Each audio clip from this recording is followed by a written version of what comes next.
Hello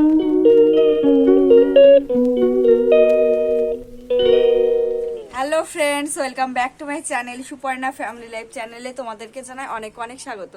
আশা করছি তোমরা সবাই ভালো আছো আর আমিও খুব ভালো আছি। তো বন্ধুরা, চলে এসেছি নতুন একটি ব্লগ ভিডিও নিয়ে। আশা করছি আমার ব্লগ ভিডিওটা তোমাদের অবশ্যই ভালো লাগবে। আর আমার ব্লগ ভিডিওটা ভালো লাগলে প্লিজ লাইক, কমেন্ট, শেয়ার এবং সাবস্ক্রাইব করো আমার চ্যানেলটিকে। তোমরা অবশ্যই সাপোর্ট করো। তো বন্ধুরা, এখন বাজে সকালে 10টার। এখন থেকেই তোমাদেরকে সাথে নিয়ে আমি আমার ব্লগ ভিডিওটা শুরু করছি। তো এখন এই ছাদের উপর থেকে তোমার সাথে কথা বলছি, মানে এই ছাদের উপরে আসলাম। জামা কাপড় রৌদ্রে দেওয়া ছিল, তো সেগুলো নিয়ে যাব। সকালে মা দিয়ে রেখেছিল, ভালো রৌদ্র ছিল তো, আর কালকে কিছুটা ভিজে ছিল, তো সেগুলো রৌদ্রে দেওয়া ছিল, তো সেগুলো শুকিয়ে গেছে। মা বললো নিয়ে যেতে, তো ওই জন্য আসলাম। আর ছাদে আমার সাথে আরেকজন আছে, মানে আমার মা, আমার মেয়ে। ও সকালবেলা, মানে কালকেও মেলায় গিয়েছিল বোনের সাথে, তো সাইকেল ছিল আমাদের বাড়ি, রাত্রে আর নিয়ে যাইনি। ওর এমনি আমরা রাত্রে এগিয়ে দিয়ে এসেছিলাম, আমাদের হয়তো থাকেনি, তো ওই সাইকেলটা নিতে এসছে। আর এমনি আছে আমাদের বাড়িতে থাকে, কিছু সময় এখন পরীক্ষা হয়ে গেছে, স্কুলও নেই, তো আমাদের বাড়িতে থাকে, ও থাকে, দীপা থাকে। তো দীপা আজকে বাড়িতে নেই, ওর একটা পিসির বাড়িতে ও গিয়েছে। আর এখন ওই আমাদের বাড়িতে বসে আছে, ওর বান্ধবী নেই। তো আর আমি উপরে আসলাম, আর ওই ফুল ফুটেছে, ও ফুল দেখছে, ওখানে ওই দাঁড়িয়ে আছে।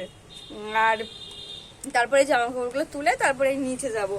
দেখো আছে, তো চলো ওখানে যাই। এই ছাদের ওপাশে ওই যে ফুল গাছ আছে, ওইদিকে দাঁড়িয়ে আছে, আর আমি এই পাশে ছিলাম দাঁড়িয়ে, তোমার সাথে কথা বলছিলাম, মানে ওইদিকে জামা রোদ্র দেওয়া ছিল। তো এই দেখো, এই যে ফুল দেখছিল বসে। আর ওখানে আমার বোন সেই কাঠটার তৈরি করে, ওই কাঠটার উপরে এমনি রাখা ছিল, নিয়ে এসছিল, মানে নিচ থেকে নিয়ে এসে দেখছে দাঁড়িয়ে দাঁড়িয়ে। তো চলো জামা কাপড়গুলো তুলে নেই, তারপরে তোমার সাথে আবার কথা হবে। বলো তো, মা সকালে এসে রৌদ্রে দিয়ে যায়। এবার যেগুলো ভিজে থাকে, কালকের ভিজে হোক বা সকালবেলা মা কিছু ধুয়ে দিক, সেগুলোই সকালে রৌদ্রে দিয়ে যায়, আর আমি হোক বা বোন হোক তুলে নিয়ে তো যাই। বন্ধুরা, এই উপর থেকে জামা কাপড় সব তুলে নিয়ে আসলাম, এসে তারপরে এখন এই সবজি কাটতে বসবো। আর আজকে সবজি বলতে এই পেঁয়াজ রসুন কাটবো। তখন আজকে বাড়িতে রান্না হচ্ছে মাংস, তো সকালবেলা গিয়ে মাংস নিয়ে এসেছি। আর চলো তরকারি সব কেটে নিই। এই ছাদ থেকে নিচে এসে সবজি কাটতে বসলাম, সে মাংস নিয়ে এসেছিলাম, তোমার সাথে বলছিলাম, তো মাংস নিয়ে এসেছি। আর মা ওদিকে কাজ করছে, তো বাড়িতে গরু আছে না, গরু থাকলে না বাড়িতে প্রচুর কাজ, আর মা একা চারিদিকে সব কাজ সামলায়। আর আমরা ওই যেটুকু পারি মার হাতে সাহায্য করি। আর আমাদের বাড়িতে গরু আছে যেহেতু, বাড়ির আশপাশে বাড়িতে মানে জেঠিমারা কাকিমারা ফ্যান জল দেয়, মা আবার ওই ফ্যান জল নিয়ে আসে দুপুরবেলায়। আর বিজলি কাটা, ঘাস কাটতে যাওয়া, বাড়িতে প্রচুর কাজ, গরু থাকলে যেরকম কাজ হয়। তো তারপরে আমি এই কেটে ওগুলো পরিষ্কার করে নিলাম, আর মা এদিকে এই রান্না করছে, আমি কেটে সব পরিষ্কার করে দিলাম আর ধুয়ে টুয়ে দিয়েছিলাম। তো মা রান্না করছে, আর বাড়িতেই মাংস রান্না হচ্ছে। আর মা সকালে এমনি রান্না করেছিল বাঁধাকপি চচ্চড়ি। তো তারপরে রান্না হয়ে গেছে। আর মা আগে সকালবেলা ঠাকুরের পুজো দিয়ে নিয়েছিল, প্রত্যেকদিন মা আগে ঠাকুরের পুজো দিয়ে নেয়। তারপরে আমি এই খেতে বসেছি, আমি আর বাবাকে আগে দিলাম, তারপরে আমি খেতে বসেছি। তো বন্ধুরা, এখন সন্ধে হয়ে গেছে, আর এখন বাজে সন্ধে 5:45। তো মা ওই বিকেলবেলা মাঠে গেছিল, মাঠে গিয়ে মাঠে বাড়ি এসে অনেকক্ষণ আগে এসে মা এখন সন্ধে দিচ্ছে, আর আমি তো তোমার সাথে কথা বলছি।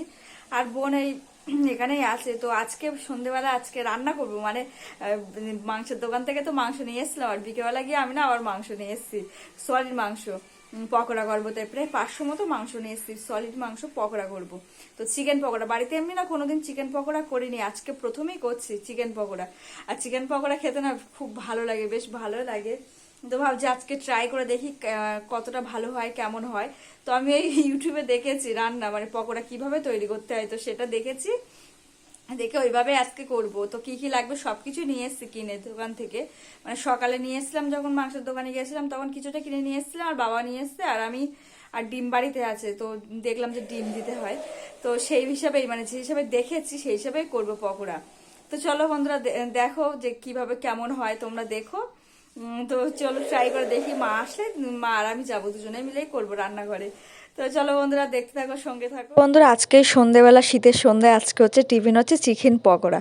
তো চিকেন পকোড়া না আজকে অনেক দিন ধরেই ভাবছিলাম যে চিকেন পকোড়া করবো, আমরা না বাড়িতে কোনো দিন চিকেন পকোড়া করিনি, আজকেই প্রথম করছি চিকেন পকোড়া। আর আমি এই ফোনে দেখেছি, তোমরা তো শুনেছো, তো ফোন দেখেছি রেসিপি যে কীভাবে বানাতে হয়, তো সেইভাবে আমি বানাচ্ছি। তো সব কিছুই কিনে নিয়ে এসেছি দোকান থেকে, ডিম আর যেগুলো মশলা লাগবে, তারপরে হচ্ছে বেসন নিয়ে এসেছি, ময়দা নিয়ে এসেছি, তারপরে টক দই, সব কিছু দিয়ে মাখিয়ে নিয়েছি, মানে মা মাখাচ্ছে আর আমি এখানে দাঁড়িয়ে আছি। তো প্রথমে ময়দা দিয়েছে, তারপরে এই বেসন দিচ্ছে, তারপরে এটা ভালোভাবে মাখিয়ে নিচ্ছে। তারপরে ওই যে একটা বাড়িতে ডিম ছিল, তো একটা ডিমে দিয়েছি ফাটিয়ে। আর মাংস হচ্ছে 500 গ্রাম মতো মাংস আমি নিয়ে এসেছিলাম, পাশেই তো মাংসের দোকান। তো তারপরে ধনেপাতা কুচি দিয়েছি, কুচি দিয়ে এবার ঢাকা দিয়ে রাখবো প্রায় 20 মিনিট মতো। তো ঢাকা দিয়ে তো 20 মিনিট মতো ঢাকা দিয়েছিলাম, আর অনেক রাত হয়ে গেছে, রাত বলতে সন্ধ্যে 7টা বেজে গেছে। তো তারপরে দেখো মা আর আমি এই রান্নাঘরে ভাজছি, মানে এই পকোড়া ভাজছি। তো মা প্রথমে ওই দিয়ে, মানে প্রথমে একবারে যেগুলো যতটা দেওয়া যতটা দিয়েছি, আর তারপরে সেকেন্ডবার এই দিচ্ছে। তো তেল গরম হয়ে যাওয়ার পরে দিয়েছে, তো সুন্দরই হয়েছে পকোড়া, ভালোই হয়েছে। এটা গালে দিয়েছিলাম, মানে প্রথমবার নামানোর পরে গালে দিয়ে দেখলাম খুব সুন্দর হয়েছে। মানে মানে বিয়ে বাড়িতে তো এরকম পকোড়া খেয়েছি, তাছাড়া এমনি বাড়িতে কোনোদিন করে এইভাবে এরকম পকোড়া খাইনি, ছোটো ছোটো করে এই প্রথম করলাম। আর খেতে না খুবই ভালো হয়েছে, খুবই টেস্টি হয়েছে। তো বন্ধুরা, আজকে ব্লগটা আমি এখানেই শেষ করছি। আর এখন প্রায় বাজে 8টা। তো আজকে সন্ধ্যেবেলা খেলাম চিকেন পকোড়া, খুব ভালো হয়েছে। মানে ইউটিউবে দেখেছিলাম, সেই হিসাবেই করেছি, আর খুব ভালোই হয়েছে পকোড়াটা খেতে।